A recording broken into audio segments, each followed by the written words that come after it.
Shamelessly cloning, जिसका मतलब होता है replication of the stock investments by big investors.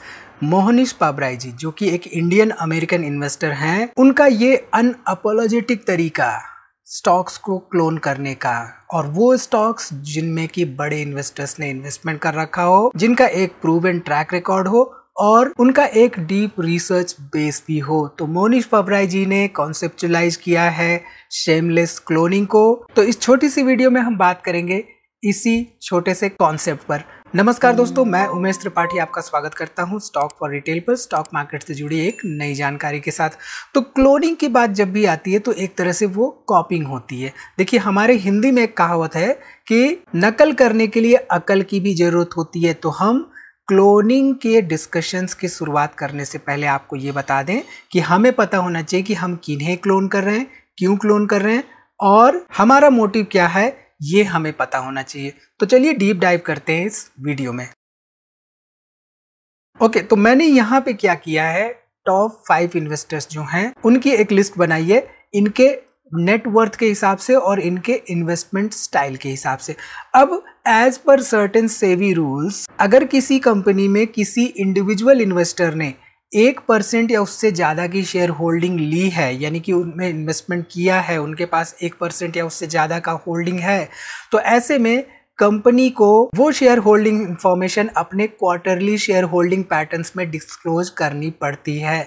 तो यहाँ पे हम ये एज्यूम करके चल रहे हैं कि जो भी हमने यहाँ पे लिस्ट बनाई है इन इन्वेस्टर्स की, टॉप 5 इन्वेस्टर्स की, इन्होंने और भी कंपनियों में इन्वेस्टमेंट किए होंगे। ध्यान रखिए, ये किसी तरह का इन्वेस्टमेंट एडवाइस नहीं है, ये सिर्फ एजुकेशनल पर्पस के लिए है। यहाँ पे हमने पास्ट परफॉर्मेंस को कंसीडर किया है एंड बैक टेस्टिंग की है, ये देखने के लिए कि पिछले 1 साल में इनके जो 1% या उससे ज्यादा वाले शेयर होल्डर्स हैं उनके रिटर्न्स क्या रहे हैं। ठीक है, now comes the cloning part. अब यहाँ पे सवाल आता है कि हमें इंफॉर्मेशन कहाँ से मिलेगी बड़े इन्वेस्टर्स के 1% से ज़्यादा शेयर होल्डिंग वाले शेयर्स के बारे में। तो यहाँ पे पहले के समय में क्या होता था कि हमारे पास इंफॉर्मेशंस बहुत रीडीली अवेलेबल नहीं होती थी। हमें जनरली कई 100 पेजेस की जो इन्फॉर्मेशन होती थी उसको एक्सेस करना पड़ता था और वहाँ पे जो शेयर होल्डिंग पैटर्न होती थी उसको देखना पड़ता था। वहाँ से हमें पता चलता था कि कौन से शेयर होल्डर्स हैं, किन्होंने इन्वेस्टमेंट कर रखा है। बट आज के समय में, डिजिटल समय में, हमारे पास कई सारे ऐसे प्लेटफॉर्म्स हैं जहाँ से हमारे पास ये इन्फॉर्मेशन रीडीली अवेलेबल होती है। जैसे फॉर एग्जाम्पल ट्रेंड लाइन, यहाँ पे किसी तरह के अगेन प्रमोशन नहीं है। ट्रेंड लाइन जैसे प्लेटफॉर्म्स पे हमारे पास इंडिविजुअल इन्वेस्टर्स की इन्फॉर्मेशन रहती है, जहाँ पे जिन स्टॉक्स में उन्होंने 1% या उससे ज्यादा की शेयर होल्डिंग की होती है वो इन्फॉर्मेशन हमारे पास रहती है। तो वहां से हम उसको एक्सेस कर सकते हैं। फॉर एग्जाम्पल, आप अपनी स्क्रीन पर देख रहे हैं मुकुल अग्रवाल जी का नेट वर्थ हिस्ट्री। तो यहाँ पे आप देखिए 2019 में करीब 400 करोड़ रुपए के आसपास थे इनकी नेटवर्थ, और यहाँ पे जून 2024 में करीब 5500 करोड़ रुपए के आसपास नेटवर्थ हो चुकी है। इनके जो शेयर होल्डिंग्स की इन्फॉर्मेशन है वो भी यहाँ पर आपको देखने को मिल रही है। साथ ही साथ यहाँ पे अगर हम ध्यान दें विजय केडिया जी की डिटेल्स पर, तो इनकी ओवरऑल नेटवर्थ जो है करीब 229 करोड़ रुपए के आसपास थी 2020 में। और यहाँ पे रिसेंटली देखें तो हम जून के महीने में करीब 1800 करोड़ रुपए के आसपास नेटवर्थ देखने को मिल रही है।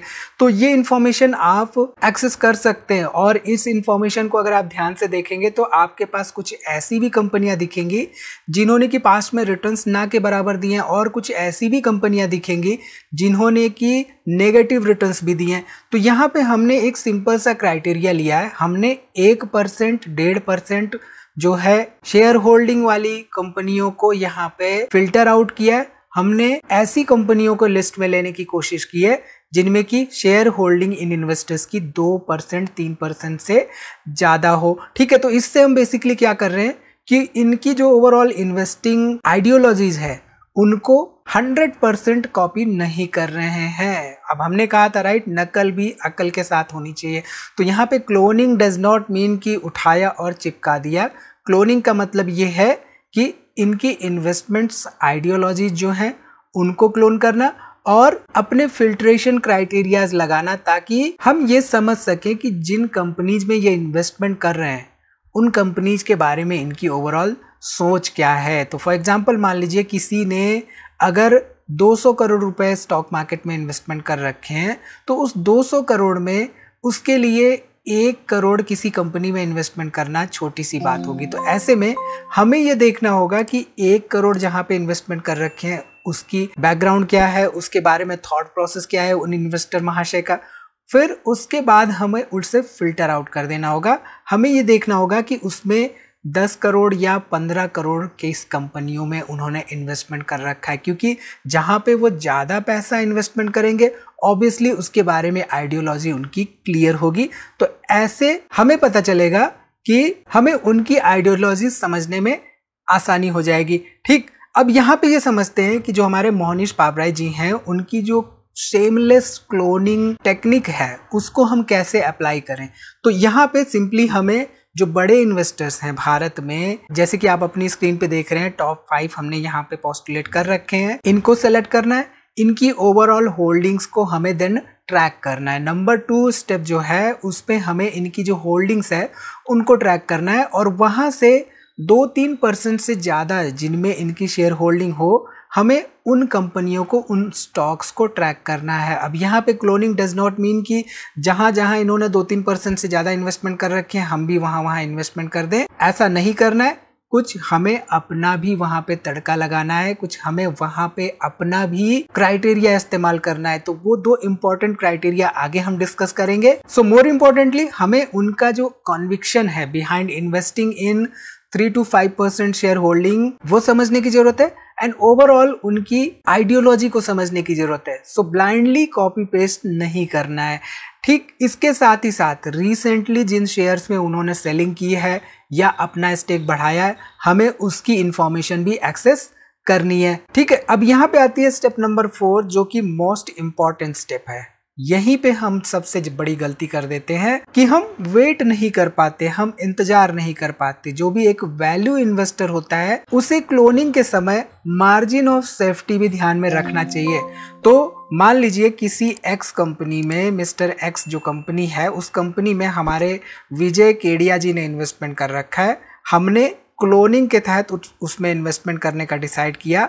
तो इट डज नॉट मीन कि वो एक ओवर वैल्यूड प्राइस पे है, उसका पी रेशियो 70, 75, 80 के ऊपर है, तो भी हम उसको शेमलेसली क्लोन करते चले जा रहे हैं। तो यहाँ पे शेमलेसली क्लोनिंग का मतलब ये नहीं होता है कि हमने कभी भी उठाया और कभी भी उसमें इन्वेस्टमेंट कर दिया। तो हमें रीजनेबल प्राइस का इंतजार करना चाहिए। ठीक, इसके साथ ही साथ नंबर 5 स्टेप जो है वो ये है कि हमें थोड़ी बहुत टेक्निकल एनालिसिस भी कर लेनी चाहिए, क्योंकि जनरली होता क्या है कि जो भी हमारी शेयर होल्डिंग के डिस्क्लोजर्स होते हैं कंपनीज के द्वारा वो जनरली 30 से 90 दिन पुराने होते हैं। तो ऐसे में हमारे पास क्या होता है कि एक स्टेल डाटा होता है। तो उस डाटा को एसेस करने के लिए और वेरीफाई करने के लिए हमें फंडामेंटल एनालिसिस तो करनी होगी थोड़ी बहुत। इसके साथ ही साथ हमें टेक्निकल एनालिसिस में ये भी देखना होगा कि कहीं वो ओवरबॉट जोन में तो नहीं ट्रेड कर रहा है। ठीक, ये इंपॉर्टेंट स्टेप हमें यहाँ पे फॉलो करना होगा। तो मोहनीश पाबराई जी कहते हैं if you can not be a good investor, be a good cloner. तो गुड क्लोनर बनने के लिए हमें ना सिर्फ क्लोनिंग के बेनिफिट्स बल्कि क्लोनिंग के लिमिटेशंस या ड्रॉबैक्स भी समझने होंगे। तो यहाँ पे cloning does not mean simply copy pasting. ठीक है, सो ये इंपॉर्टेंट स्टेप्स फॉलो करते हुए हमने ये देखा है कि पिछले 1 साल में जो हमारे कचौलिया जी हैं इनका जो ओवरऑल रिटर्न्स रहा है अराउंड 35% के आसपास रहा है। वहीं पे जो हमारे मिस्टर विजय केडिया जी हैं उनके रिटर्न्स करीब 32% के आसपास रहे हैं। तो यहाँ पे हम देख रहे हैं कि बैक टेस्टिंग से हमें ये पता चल रहा है कि इंडेक्स को ओवरऑल यहाँ पे बीट करते हुए दिखाई दे रहे हैं। ध्यान रखिए, past performance does not mean कि फ्यूचर में भी ऐसे ही परफॉर्मेंस मिलेगी। ठीक है, सो ओवरऑल क्लोनिंग जो है एक पावरफुल टूल हो सकता है स्टॉक्स के सिलेक्शन के लिए, बट वहां पे हमें अपनी रिस्क प्रोफाइल के साथ ही साथ अपने कुछ इंपॉर्टेंट शेयर मार्केट के अंडरस्टैंडिंग्स और एक्सपीरियंसेस को भी ऐड करना होगा, उसका भी तड़का देना होगा स्टॉक्स को सेलेक्ट करने के लिए। सो यहाँ पे 2 इंपॉर्टेंट फ्लेवर्स हम ऐड कर सकते हैं। ये देख सकते हैं कि शेयर होल्डिंग पैटर्न में FIIs और DIIs